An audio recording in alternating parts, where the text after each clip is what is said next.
बाबा रामदेव पर फिर भड़का सुप्रीम कोर्ट, माफी स्वीकार नहीं, अवमानना की कार्रवाई को रहे तैयार।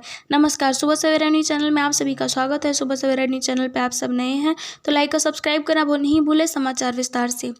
अदालत ने इस मामले में बाबा रामदेव और आचार्य बालकृष्ण की माफी को खारिज कर दिया। सुप्रीम कोर्ट ने कहा कि हम अंधे नहीं हैं, पूरी चीज को देख और समझ रहे हैं। आप अवमानना की कार्रवाई के लिए तैयार रहें। कोरोना की दवा कोरोनिल को लेकर पतंजलि आयुर्वेद की ओर से भ्रामक विज्ञापन दिए जाने के मामले में सुप्रीम कोर्ट ने बुधवार को फिर से सख्त रुख दिखाया। अदालत ने इस मामले में बाबा रामदेव को और आचार्य बालकृष्ण की माफी को खारिज कर दिया। सुप्रीम कोर्ट ने कहा कि हम अंधे नहीं हैं, पूरी चीज को देख और समझ रहे हैं। अदालत ने बाबा रामदेव और पतंजलि की ओर से माफी मांगने वाले दूसरे एफिडेविट को खारिज कर दिया। कहा कि आपको अवमानना की कार्रवाई के लिए तैयार रहना चाहिए।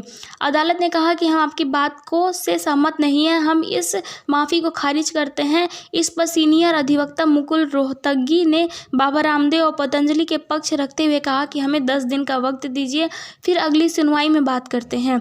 दरअसल योग गुरु रामदेव ने पहले ही इस मामले की माफी मांग ली थी और अदालत ने कहा था कि इस विज्ञापनों पर रोक लगाएंगे।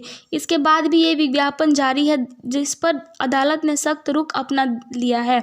सुप्रीम कोर्ट ने कहा कि माफी कागज पर है, आपने उसको बाद भी चीज़ें जारी रखी। अब हम आपकी माफ़ी को खारिज करते हैं और इसके बाद के एक्शन के लिए तैयार रहें। यही नहीं, बेंच में शामिल जस्टिस अमानुल्लाह ने कहा कि हम अंधे नहीं हैं। इस पर पतंजलि का बचाव करते हुए वकील मुकुल रोहतगी ने कहा कि लोगों से गलती हो जाती है। इस दलील के जवाब में बेंच ने कहा कि गलती करते हैं तो फिर लोगों का उनका खामियाजा भी भुगतते हैं। इस मामले में हम इतनी उदारता नहीं दिखाएंगे।